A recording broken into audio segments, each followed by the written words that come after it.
Hello friends, welcome to our online platform cognitive.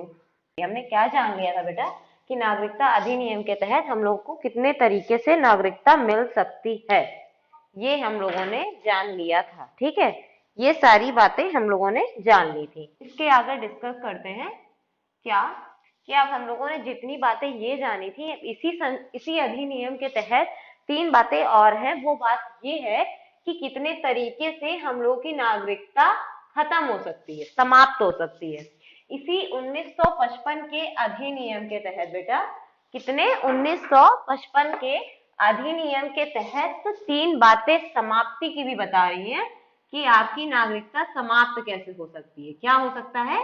आपकी नागरिकता समाप्त कैसे हो सकती है। कौन सी हैं ये तीन बातें, इनको भी जान लेते हैं। पहला, त्याग। ठीक है, बर्खास्त।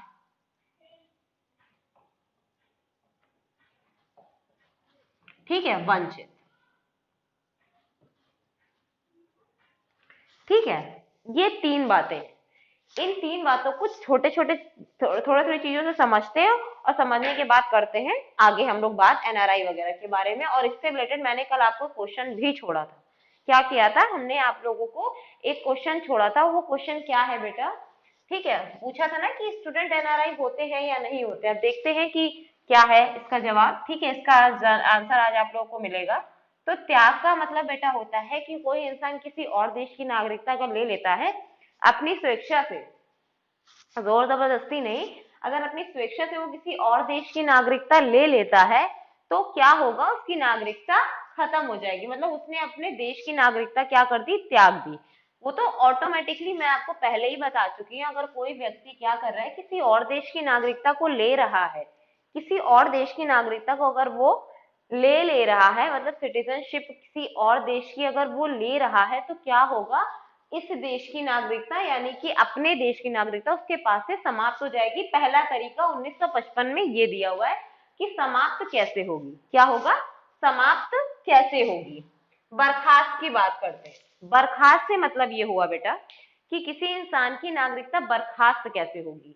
क्या कहा गया है? किसी इंसान की नागरिकता कैसे बर्खास्त हो सकती है। अच्छा, चलो इसके बारे में बात करते हैं। बर्खास्त का मतलब बेटा ये होता है कि अगर आप लोगों ने कोई भी गलत काम कर दिया, मैंने आपको बताया था ना कि कोई बयानबाजी कर दी या देश के विरुद्ध फंडामेंटल राइट्स के अधिकार के तहत अगर आप लोगों ने, जो आप लोगों को स्पीच ऑफ लिबर्टी मिली है उसके अंतर्गत अगर आपने कोई भी ऐसी बात कह दी या देश विरोधी काम कर दिए, तो उन आधारों पर आपकी क्या कर ली जाएगी?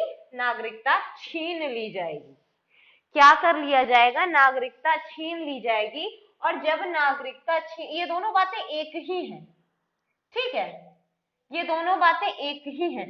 बर्खास्त में एक इंपॉर्टेंट बात बेटा ये होती है कि जो मेंटली अनस्टेबल है, यह मेंटली अनस्टेबल होने का एक प्रोपोगेंडा लेकर के वो चीजें करता जा रहा है। ठीक है, नागरिकता भी रख रहा है और उसने ये कहा कि मैं मेंटली डिसेबल हूँ, तो उसके आधार पर उसने कोई देश विरोधी काम कर दिया। जैसे हमारे देश में क्या हुआ, कोई और देश का व्यक्ति आया और उसके ऊपर क्या कर दिया? उसने बदतमीजी कर दी। जैसे कि बड़े लोग आते हैं, जैसे कि अगर हम बात करें किसी और कंट्री के प्रेसिडेंट वगैरह हमारे देश में आ जाते हैं, किसी और देश की कंट्री के क्या होते हैं, प्रेसिडेंट वगैरह हमारी कंट्री में आते हैं, तो अगर उसके साथ में उसने कोई भी बदतमीजी कर दी, इन द सेंस कि थप्पड़ मार दिया या फिर अब्यूजिव हो गया, ऐसी कोई भी चीज अगर वो कर रहा है, तो उसको पागल कह के या मेंटली डिसेबल कह के उसकी नागरिकता बर्खास्त कर दी जाएगी। क्या कर दी जाएगी? नागरिकता बर्खास्त कर दी जाएगी। ठीक है, ये बात समझ में आई। नागरिकता बर्खास्त होने से तात्पर्य बेटा ये नहीं होगा कि उसको देश से ही निकाल दिया जाएगा। देश से निकालना मतलब डिपोर्ट नहीं किया जाएगा उसे, है ना? तो यही बात है, उसे डिपोर्ट नहीं किया जाएगा। आप रहिए, देश में रह के खाइए, कमाइए। आपका आधार कार्ड नहीं होगा, मतदान का अधिकार नहीं होगा, किसी बड़ी पोस्ट पर वो जाकर बैठ नहीं सकता, like police officer, like president और प्रधानमंत्री। ठीक है, प्रेसिडेंट हो गया, प्राइम मिनिस्टर हो गया, ऐसी किसी भी बड़ी पोस्ट पे, किसी भी बड़ी पोस्ट पे, ठीक है, वो नहीं बैठ सकता। वो क्या नहीं हो सकता? वो नहीं बैठ सकता। ठीक है, वो नहीं अप्लाई कर सकता। आधार कार्ड इस इंसान का नहीं होगा, आधार कार्ड नहीं होगा, मेरा आधार मेरी पहचान नहीं होगा। दूसरी बात, ये वोट नहीं दे सकता, जब नागरिक ही नहीं रह गया तो वोट नहीं दे पाएगा। They this will be not be a voter, ये वोटर नहीं रह जाएगा। ठीक है, ये हो गया बर्खास्त, लेकिन वो हमारे देश में रह सकता है, खा सकता है, कमा सकता है। ठीक है, लेकिन ये सारे अधिकार उसके पास नहीं रह जाएंगे। ठीक है, अब वंचित की बात करते हैं। वंचित करना मैंने आपको बताया था कि इसमें तो बदतमीजी पर बात हो गई। ठीक है, दोनों एक ही जैसे हैं। वंचित 3 तरीके दिए गए हैं, बर्खास्त कर देना, हटा देना। वंचित मतलब छीन ही लेना, वंचित कर दिया उसको नागरिकता से, ये बड़ी बात होती है। ठीक है, तो वंचित से ये तात्पर्य है बेटा कि अगर कोई भी इंसान कोई भी अपने देश में रह करके देश की गतिविधियों में रोड़ा बन रहा है, इन द सेंस कहने की बात ये हो गई कि कोई भी ऐसा काम कर रहा है जिससे हमारे देश पर आपत्ति आ सकती है, या फिर कोई भी ऐसी चीज हो सकती है जिससे हमें हानि पहुंचे, और इस बात का पता अगर हमें चल गया है, हमारी गवर्नमेंट को पता चल गया है, तो पार्लियामेंट क्या करेगी, उसे नागरिकता से वंचित कर देगी। क्या कर देगी? उसे नागरिकता से वंचित कर देगी। समझ आई बात? इतनी बात समझ आई कि नहीं आई? जब नागरिकता वंचित हो गई तो वो ना वोटर रह गया, ना उसके पास आधार कार्ड रह गया, ना उसके पास नागरिकता रह गई। चीजें वही है, उसको कोई भी बड़ी पोस्ट के लिए वो अप्लाई नहीं कर सकता। क्या नहीं कर सकता? कोई भी बड़ी पोस्ट के लिए अप्लाई नहीं कर सकता। ठीक है, और इसको नागरिकता दोबारा, ये चाहे कितना प्रयत्न कर ले, इसको नागरिकता दोबारा नहीं मिलेगी। क्या नहीं होगा? इसको नागरिकता दोबारा नहीं मिलेगी। ठीक है, तो इसको क्या करें हम लोग, खत्म करें इस टॉपिक को समाप्त करते हुए। अब आगे हम लोग बढ़ते हैं। जान लिया 1955 के तहत 5 तरीके लेने के और 3 तरीके छीनने के, ये बातें हम लोगों ने जान ली। ठीक है, अब मैं आपसे एक क्वेश्चन पूछूंगी और उसका जवाब भी मैं ही आज खड़े खड़े दूंगी, लेकिन मुझे जानना है और मुझे बताना भी है। क्या आप ये बता सकते हो कि आधार कार्ड जो हमारा है, क्या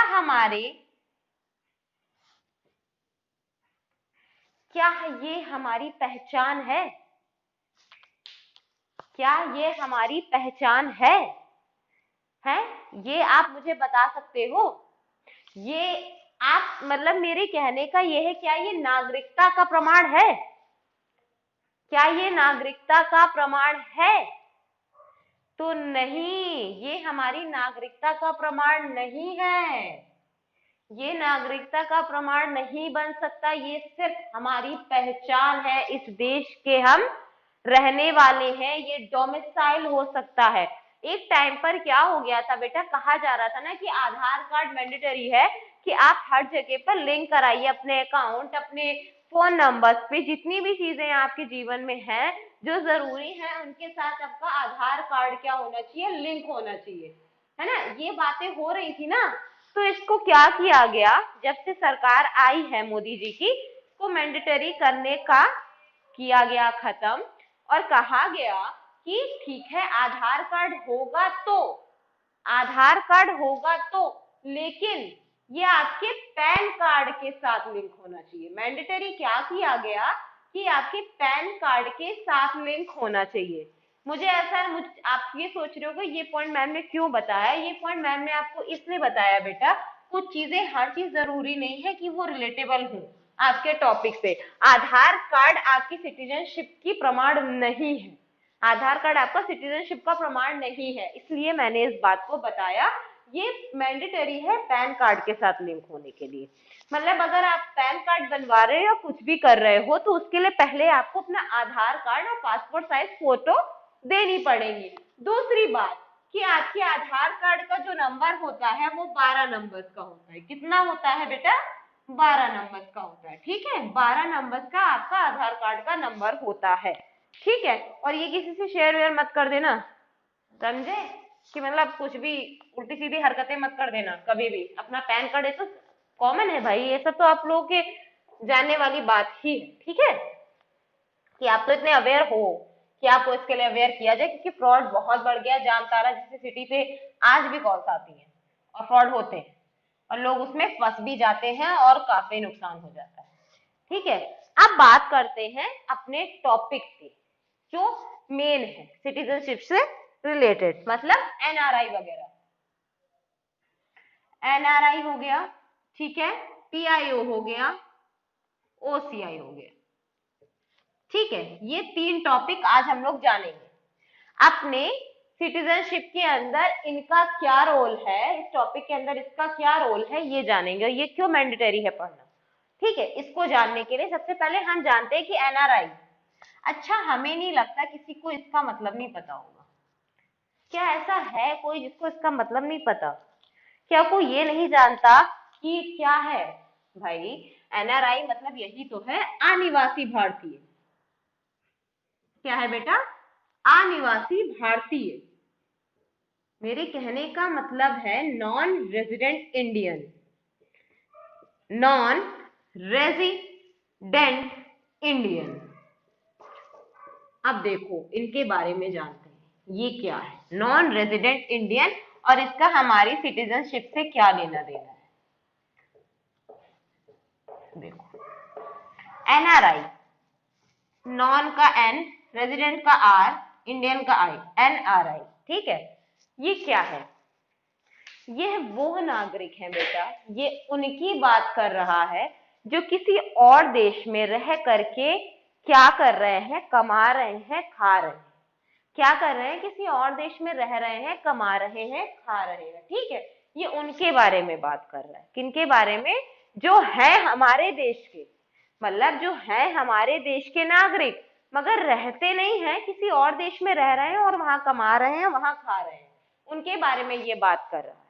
उनके बारे में क्या कह रहा है? ये कह रहा है भाई कि ठीक है आप हमारे देश में नहीं रहते हैं, कोई बात नहीं, और आप किसी और देश में, अब सुनो, नागरिक ये हैं हमारे देश के।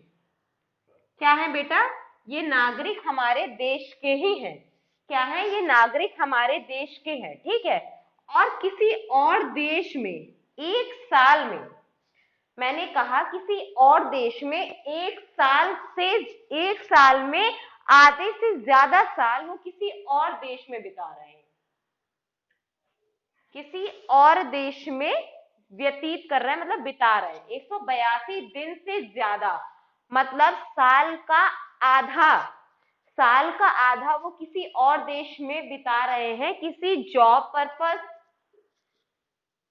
बातें सुनना मेरी, क्यों मैंने पूछा था वो क्वेश्चन, किसी वर्क पर्पस या फिर किसी ऑफिसर की पोस्ट पे बैठे हैं, ठीक है, या फिर हमारे देश के डिप्लोमेट हैं।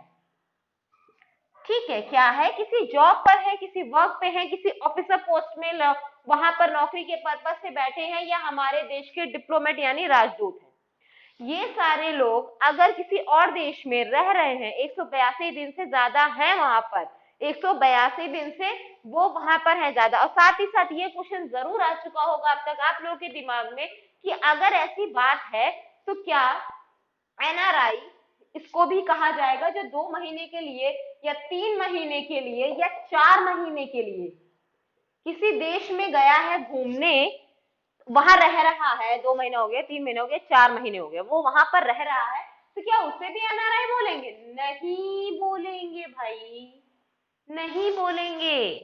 वो घूम रहा है, जा रहा है यार, घूमने गया है, उससे क्या मतलब? मतलब तो यहाँ पे बता दिया ना मैंने, जॉब, वर्क, ऑफिसर पोस्ट या फिर डिप्लोमेट है, ये अगर बैठे हैं वहां पे जाके और 182 दिन से ज्यादा समय इनको बीत गया है, 182 दिन से ज्यादा समय इनको बीत चुका है और ये वहां पर हैं, तो ये क्या कहलाएंगे? एनआरआई कहलाएंगे, क्योंकि इनकी करेंसी जो है, इनकी करेंसी मतलब जो वहां के देश की करेंसी है वो हमारे इंडिया में ही आ रही है। क्या हो रही है? इंडिया में ही तो आ रही है भाई। इंडिया में ही एनआरआई का क्या मतलब हुआ बेटा? यही मतलब तो हो रहा है कि भाई यहाँ पर है ये निवासी हमारे देश के, लेकिन रहते नहीं है, कमाने खाने के लिए ये वहां पर है, अपनी अर्निंग के लिए। भाई अच्छा प्रोफाइल वहां पर है। जैसे डॉक्टर्स वगैरह की अगर बात करें, डॉक्टर्स बन नहीं जाते हैं। डॉक्टर्स वहां पे देखो कि अमेरिका में डॉक्टर्स अपने इंडियंस भी तो होते हैं कि नहीं होते हैं। इसका मतलब ये नहीं है कि वो हमारे देश के नहीं है, ये बात भी उन्हीं के बारे में कर रहा है जो 26 जनवरी 1950, किसकी 26 जनवरी 1950 में इनसे जुड़े किसी ने नागरिकता ली हो या इन्होंने ली हो, इनसे जुड़े किसी वंश के आधार पर इनका कोई यहाँ पर हो या फिर इन्होंने ली हो, उनकी ही बारे में ये बात कर रहा है। ठीक है, उन्हीं के बारे में ये बात कर रहा है। ऐसा नहीं है कि जन्म भी कहीं और है, जन्म भी कहीं और है, रहने वाले भी कहीं और के हो, और हमारे भारत देश में आकर के आपने ले ली नागरिकता और उसके बाद में बात कर रहे हो। नहीं, ये बात कर रहा है वंश के आधार पे। किसके आधार पे? वंश के आधार पे, या खुद उसने नागरिकता 26 जनवरी 1950 के बाद या फिर उससे पहले ले रखी। ठीक है, तो उसके बारे में। और 182 दिन से ज्यादा। अभी इन एनआरआई के पास में क्या अच्छी चीज होती है? अब देखो, इन एनआरआई के पास में एक अच्छी चीज ये होती है जो इनके पास नहीं होती है, जो इन दोनों के पास नहीं होती है लेकिन इनके पास होती है। इनके पास ये होता है बेटा पासपोर्ट। क्या होता है बच्चा? इनके पास होता है पासपोर्ट। मतलब हमारे देश का पासपोर्ट है इनके पास। क्या है? ये हमारे देश से क्या करके गए हैं? इंडिया का पासपोर्ट लेके गए हैं। इनके पास पासपोर्ट है। ठीक है, क्या है?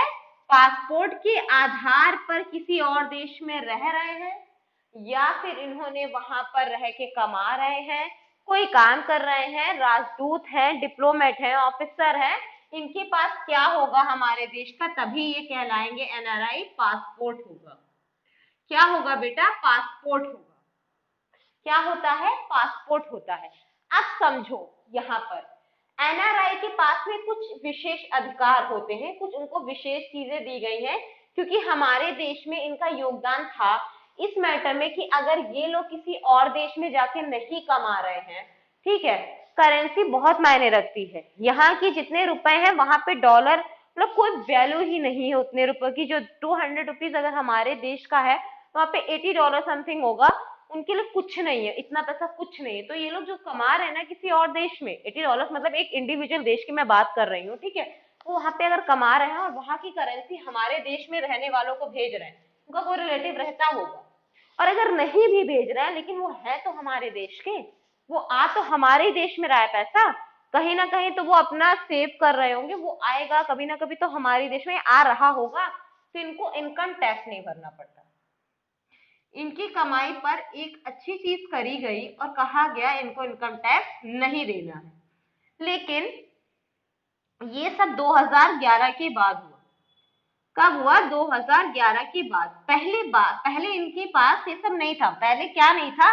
वोट देने का अधिकार नहीं था। क्या नहीं था? वोटर नहीं बन सकते थे ये। एनआरआई हो अच्छी बात है, लेकिन वोटर नहीं बन सकते थे। कब? 2011 के पहले।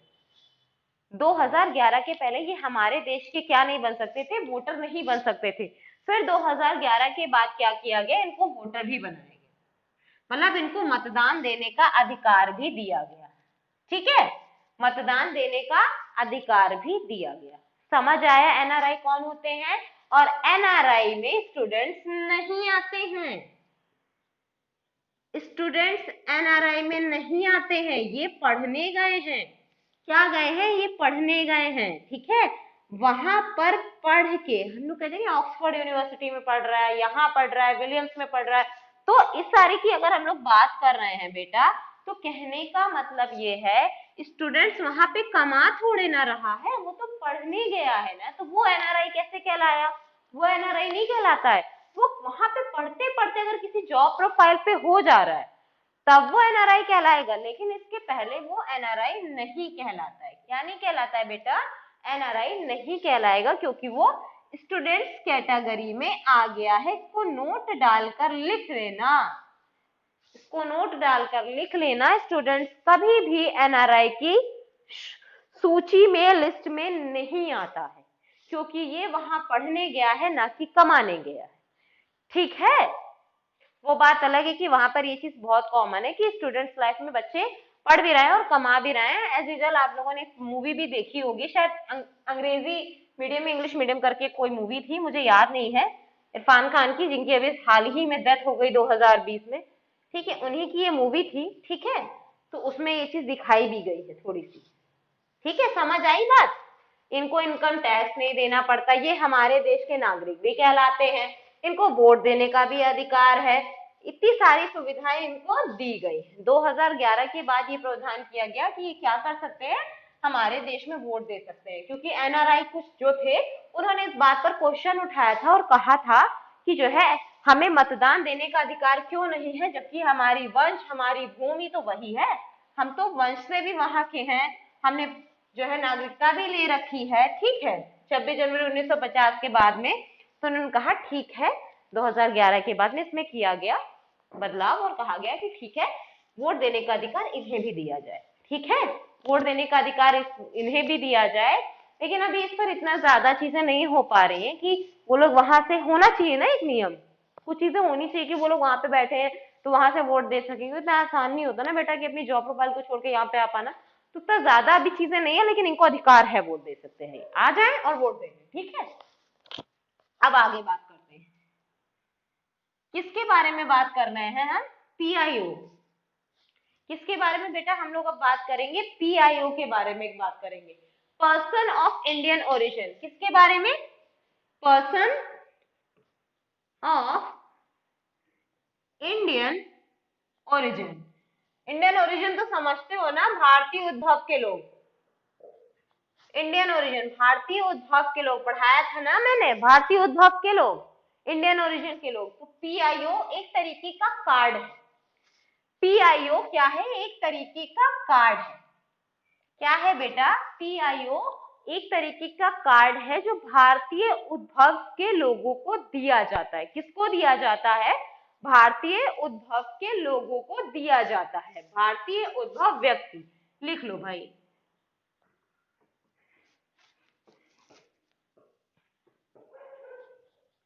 भारतीय उद्भव व्यक्ति, ठीक है, भारतीय उद्भव के व्यक्ति, ठीक है, भारतीय उद्भव के व्यक्ति, इनको ये कार्ड दिया जाता है। अब समझो इसमें क्या बात है, एनआरआई को अधिकार जो दिए गए क्या वो इनके पास है या नहीं, अब इसमें ये जानते हैं। देखो ये भी क्या है, ये है भारत के ही लोग, ठीक है, ये क्या है, भारत के ही लोग हैं, भारतीय उद्भव से ही हैं, लेकिन यहां पर बात बेटा ये होती है कि ये नागरिक नहीं है, ये नागरिक है, ये नागरिक नहीं, क्यों नहीं है इसको समझते हैं। ये नागरिक इसलिए नहीं है क्योंकि इन्होंने किसी और देश की अगर नागरिकता ले ली, क्या किया, इन्होंने किसी और देश की क्या करी, नागरिकता ले ली, मतलब ये है हमारे भारतीय ही उद्भव के, लेकिन इन्होंने नागरिकता किसी और देश की ले ली। और 26 जनवरी 1950 के समय जब हमारे देश में नागरिकता दी जा रही थी तो इन्होंने नागरिकता नहीं ली, थे ये भारतीय उद्भव के, लेकिन इन्होंने इच्छा ही नहीं जताई कि हमें अपने भारत देश की नागरिकता लेनी चाहिए, ठीक है, तो इनको दी भी नहीं जाएगी, इनको दी भी नहीं जाएगी, ये भी प्रावधान है, इनको नहीं दी जाएगी। तो क्या कहा गया कि जो पर्सन ऑफ इंडिया है, पर्सन ऑफ इंडियन ओरिजिन है, ये नागरिक नहीं, क्या नहीं है, ये नागरिक नहीं, ठीक है। अब आगे समझते हैं, इतनी बात समझ आई, आई होप आप लोगों को समझ में आई होगी। पीआईओ कार्ड किसको दिया जाता है, जो क्या है, दूसरे देश की नागरिकता ले चुके हैं और इस देश की छोड़ चुके हैं, या फिर 26 जनवरी 1950 के समय इन्होंने हमारे देश की नागरिकता नहीं ली है, या वंश के तौर पर इनके माता पिता इस देश के नागरिक थे और उस आधार पर भी ये हमारे देश के नागरिक बन सकते थे, लेकिन उन्होंने किसी और देश की नागरिकता ले ली। उस आधार पर क्या हुआ बेटा कि इनको ये कहा गया कि ठीक है, आप हैं, आपको मैं इतनी सुविधा दे सकता हूं कि आप जब हमारे देश में आ रहे हैं, ठीक है, इनको दिया गया कि आप हमारे देश में आइए, रहिए, घूमिए फिरिए, जो करना है करिए, सब कुछ दिया गया, ठीक है, लेकिन इन्हें नागरिक नहीं माना गया और इनसे कहा गया कि 15 इयर्स का, क्या बेटा, 15 इयर्स का इनको वो दिया गया, पीआईओ कार्ड दिया गया, मतलब ये हमारे देश में आए, रहे, जॉब करे, खाए, घूमे, सब कुछ करे, सब कुछ करे, ठीक है, लेकिन पीआईओ कार्ड इनको दिया गया और पीआईओ कार्ड की वैलिडिटी दी गई 15 ईयर्स। मतलब इनको वीजा लेने की जरूरत नहीं। मेरे इतनी बात समझाने में सिर्फ इस छोटा सा पॉइंट था कि इनको जो है वीजा की जरूरत नहीं है। ठीक है, क्या नहीं है? वीजा की जरूरत नहीं है, क्योंकि इनको पीआईओ कार्ड के अंतर्गत 15 साल के लिए वैलिडिटी दी जा रही है। आइए, रहिए, घूमिए, खाइए, कमाइए, और अगर आपकी 15 साल में क्या हो रहा है, वैलिडिटी समाप्त हो गई, तो आप फिर से कार्ड बनवाइए और उस आधार पर आप फिर 15 साल रहिए। ठीक है, तो ये चीजें, इनको ये सुविधा दी गई, लेकिन नागरिक नहीं माना गया। आप हमारे देश में वो नहीं कर सकते, आधार कार्ड नहीं बनवा सकते, आप वोट नहीं दे सकते, ठीक है, किसी बड़ी पोस्ट पे जाके नहीं बैठ सकते। ये चीजें इनके साथ करी। 15 साल का इनको पीआईओ कार्ड दिया गया। ठीक है, वैवाहिक संबंधियों को नहीं दिया जाएगा। सुनो, अब क्यों नहीं दिया जाएगा, समझो। वैवाहिक संबंधियों को इसलिए नहीं दिया जाएगा क्योंकि ये है तो खुद भारतीय उद्भव का। ये क्या है? ये खुद भारतीय उद्भव के हैं, लेकिन इन्होंने जिनसे शादी करी है, इन्होंने जिनसे शादी करी है वो भारतीय उद्भव की नहीं है या नहीं है, मेल या फीमेल कोई भी हो सकता है, तो उन्हें ये पीआईओ कार्ड नहीं दिया जाएगा, उनको वीजा ही लेना पड़ेगा। क्या करना पड़ेगा? उन्हें वीजा ही लेना पड़ेगा। ये बात समझ में आई? इतनी बात समझ में आ गई इसमें? अब देखो, ये जब समझ में आ गया तो साथ साथ ये भी जानो कि कुछ कंट्रीज हैं जिनके पास क्या है, वो थे नागरिक नहीं थे, क्या थे, जो भी थे, उन देश के लोगों को नागरिकता संबंधी जो भी उनके पास चीजें हैं उनको पीआईओ कार्ड नहीं दिया जाएगा। देखो, नेपाल, भूटान, चाइना, बांग्लादेश, नेपाल, भूटान, चाइना, बांग्लादेश, ठीक है, और पाकिस्तान। ठीक है, इन लोगों को क्या नहीं दिया जाएगा? नेपाल, भूटान, चाइना, बांग्लादेश एंड पाकिस्तान, इन लोगों को नहीं दिया जाएगा, नहीं दिया जाएगा, इनको नहीं दिया जाएगा एट एनी कॉस्ट। ये चाहे चीजें पूरी करते हो, चाहे शर्तें पूरी करते हो, लेकिन इन्हें ये नहीं दिया जाएगा। समझ आ गई बात? पीआईओ कार्ड समझ में आया? ठीक है, अब ओसीआई के बारे में बात करते हैं। किसके बारे में? ओसीआई के बारे में। अब वो देखो, ओसीआई कार्ड क्या कह रहा है? सेम, कोई चेंजेस नहीं, सिर्फ एक चीज में बदलाव। ठीक है, समझते हैं क्या? ये पहली बात तो जानते हैं कि ओसीआई क्या किया गया है, 2003 से प्रारंभ कर दिया गया था। 2000 ओसीआई कार्ड है, ठीक है, ओसीआई क्या है? कार्ड है, जो 2003 से देना शुरू कर दिया गया, मतलब ये ओसीआई का नियम बना दिया गया था 2003 से। ठीक है, अब देखो ये क्या कह रहा है, overseas of Indian, overseas citizen of Indian, ये भी एक तरीके का कार्ड है, ये भी क्या है? एक तरीके का कार्ड है। और ये कह रहा है, ये जो ये कार्ड है, इस कार्ड के अंतर्गत बात ये हो रही है भारत के सीमा पारीय नागरिकों की। किसकी बात हो रही है? भारत के सीमा पारीय नागरिक। कोई फर्क नहीं है, कुछ नहीं है, ठीक है, कोई फर्क नहीं है। ये उनकी बात कर रहा है जिन देशों में दोहरी नागरिकता का प्रावधान है, मतलब 16 देश है। क्या है? मैंने कहा था हिंदी थोड़ी कमजोर है। 16 देश है जिनके यहाँ क्या चलती है? दोहरी नागरिकता चलती है। ठीक है, क्या चलती है? दोहरी नागरिकता चलती है। और ये भी क्या है? ये भी सारी चीजों को फुलफिल कर रहे हैं। 26 जनवरी 1950 में ये ले सकते थे, लेकिन इन्होंने भी नागरिकता नहीं ली। और साथ ही साथ 15 अगस्त 1947 के समय भारत के वो क्षेत्र जो आज नहीं रह गए हैं, वो उन देशों में थे, और वो आना चाहते थे तो आ सकते थे, लेकिन वो नहीं आए। ठीक है, तो वो भी हमारे देश के नागरिक नहीं कहलाएंगे। क्या नहीं कहलाएंगे? ये भी हमारे देश के नागरिक नहीं कहलाएंगे। क्या नहीं कहलाएंगे? ये भी हमारे देश के नागरिक नहीं कहलाएंगे। ठीक है, इतनी बात समझ में आई। और इसमें क्या होता है, ओसीआई कार्ड दे दिया जाता है। ठीक है, ओसीआई कार्ड दिया जाता है, यहाँ पर वैवाहिक संबंधियों को नहीं दिया जाएगा। नहीं, ये वैवाहिक संबंधियों को दिया जाता है। क्या होता है बेटा, ये वैवाहिक संबंधियों को दिया जाता है। ठीक है, मतलब ये कार्ड आप वैवाहिक संबंधियों को दे सकते हैं, साथ ही साथ इनसे जुड़े नाती पोते पोता पोती, ठीक है, इन सब लोगों को भी दिया जा सकता है। वहां पर ऐसा प्रावधान नहीं था, यहाँ पर लिबर्टी दी गई कि इन सब के आधार पर ओवरसीज सिटीजन ऑफ इंडिया का जो कार्ड है वो इनसे जुड़े व्यक्तियों को, मतलब जो नागरिक नहीं है लेकिन थे वो बन सकते थे, कुछ नियमों को पूरा करते थे वो बन सकते थे। तो क्या कहा गया कि इनके नाती पोतों को ओसीआई कार्ड दिया जाएगा। इनके पास भी अधिकार वोट का नहीं, किसी बड़ी पोस्ट पे बैठने का नहीं, कोई ऐसी चीज करने का नहीं कि जो नहीं हो सकती है।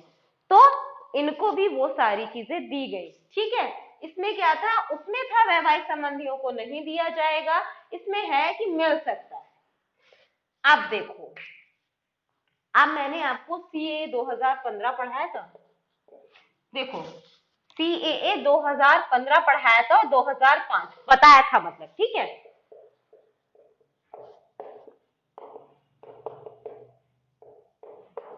ये देखो 2003 में क्या किया गया, इसको शुरू कर दिया गया। शुरू मतलब कमेटी बिठाई गई और उसके दौरान ये नियम बनाए गए और इस आधार पर ओसीआई कार्ड दिए जाने लगे। और 2005 में क्या किया गया, 2005 में ये हुआ बेटा कि अब यहाँ पर कार्ड वितरण शुरू हो चुके थे। क्या हो चुका था, कार्ड वितरण शुरू हो चुके थे 2005 से। क्या हो गया था, 2005 से ये कार्ड शुरू हो चुके थे और साथ ही साथ पाकिस्तान और बांग्लादेश, किसकी बात कर रहा है, पाकिस्तान और बांग्लादेश के लोगों को ये कार्ड नहीं दिया जाएगा। वहां पर था नेपाल, चाइना, भूटान, पाकिस्तान, बांग्लादेश, ठीक है, इनके बारे में बात कर रहा था। यहाँ पर पाकिस्तान और सिर्फ बांग्लादेश की बात कर रहा है। ये कार्ड इन्हें नहीं दिए जाएंगे। ठीक है, ये कार्ड इन्हें नहीं दिए जाएंगे। उसके बाद क्या हुआ, ये दोनों एक ही जैसे थे, सिर्फ अंतर तो एक ही चीज का आ रहा था ना। ठीक है, साथ ही साथ एक चीज और भी थी, ये हमारे देश में आए रहे, घूमे खाए, नौकरी करें, कुछ भी करें, इनको क्या नहीं, इनको क्या था, हर 6 महीने में 6 मंथ एक और चीज दी गई और कहा गया कि इनको हर 6 महीने में अपनी लोकेशन बतानी पड़ेगी। किनको, इनको क्या करना पड़ेगा, हर 6 महीने में अपनी लोकेशन बतानी पड़ेगी। क्या करना पड़ेगा, इनको अपनी लोकेशन बतानी पड़ेगी हर 6 महीने में। FRRO का मतलब हो गया बेटा, किसी भी रीजनल ऑफिस या पुलिस स्टेशन में जाके इनको क्या करना पड़ेगा, अपनी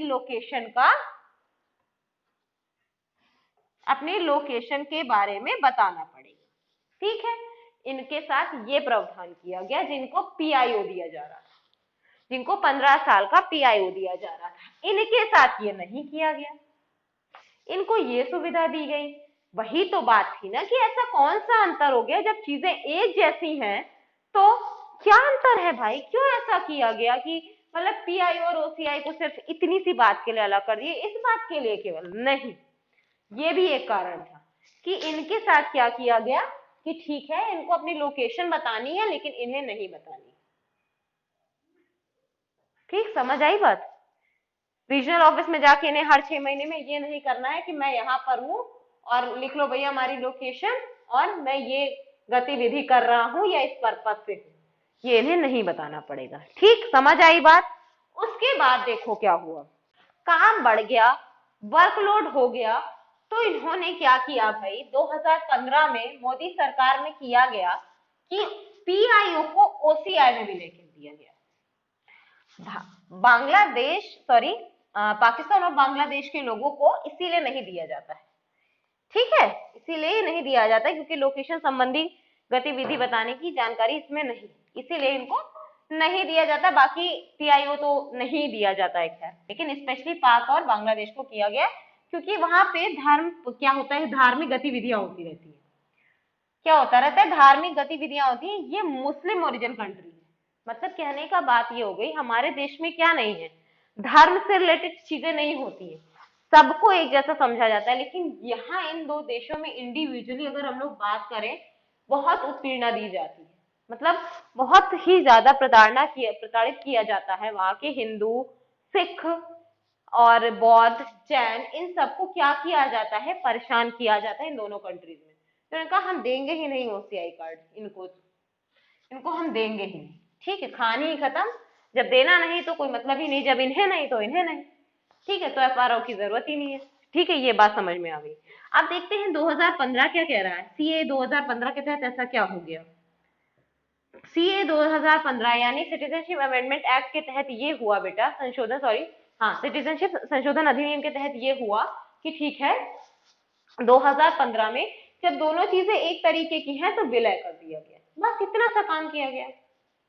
क्या कर दिया गया, विलय कर दिया गया, बस दोनों को हटा करके इन्होंने एक को हटाया मोदी सरकार ने और कहा ठीक है आप एक में कर दीजिए, काम खत्म, इतना वर्कलोड लेने की क्या जरूरत है, जब चीजें एक हैं तो चीजें एक कर दिया गया। जो चीजें उसमें थी वो चीजें इसमें डाल दी गई, मैंने क्या कहा, जो चीजें इसमें थी वो चीजें इसमें डाल दी गई, समझ आ गया, सारा प्रोसेस समझ आया। विलय के तहत इसकी सारी चीजें सम्मिलित हो गई ओसीआई, ठीक है, इतनी बात समझ में आई आप लोगों को, पी एनआरआई, ओसीआई और पीआईओ। अब सम ठीक है, थोड़ा थोड़ा थोड़ा थोड़ा क्या करते हैं, रिवाइज कर लेते हैं। एनआरआई हमारे देश के नागरिक हैं, उन्हें वोट देने का अधिकार है, किसी और देश में रह रहे हैं, कमा रहे हैं, खा रहे हैं, उन्हें हमारे देश में क्या नहीं करना है, टैक्स नहीं पे करना है। पासपोर्ट लेकर के वो जाते हैं हमारे देश से और मस्त होकर के आराम से किसी और देश में कमा रहे हैं, उन्हें नागरिकता भी दी गई है, उन्हें अधिकार है कि वो हमारे देश में आए वोट दें। बस उन्हें इनकम टैक्स नहीं देना, मतलब उनकी करेंसी पे इनकम टैक्स नहीं लगेगा क्योंकि वो एक योगदान माना गया है, क्योंकि वो क्या माना गया बेटा, एक योगदान माना गया है, उनके पे टैक्स नहीं लगेगा। पीआईओ के अंतर्गत ये कहा गया कि जो भारतीय उद्भव के लोग हैं, मतलब जिनके पास नागरिकता लेने के अधिकार थे लेकिन उन्होंने हमारे देश की नागरिकता नहीं ली, किसी और देश की नागरिकता ले ली है, तो उनको 15 साल की लिबर्टी दी गई है पीआईओ कार्ड के तहत। और ये कहा गया कि ठीक है आप आइए, रहिए, घूमिए, खाइए, अपनी नौकरी करिए, कोई दिक्कत नहीं है, लेकिन आप क्या होंगे, नागरिक नहीं होंगे, प्लस हमारे देश में वोट नहीं दे पाएंगे। क्या नहीं होंगे, नागरिक नहीं होंगे और हमारे देश में वोट नहीं दे पाएंगे। और यही बात ओसीआई में कही गई, वैवाहिक संबंधों को ये कार्ड दिया गया, वैवाहिक संबंधों को कार्ड नहीं दिया गया, ठीक है, समझ आ गई, इतनी बात समझ में आ गई। कल सीए 2019 डिस्कस करेंगे और आज की क्लास को करते हैं हम लोग समाप्त। आप लोगों को आई होप मेरी बात समझाई हुई समझ आई होगी। थैंक यू, धन्यवाद आप लोगों को।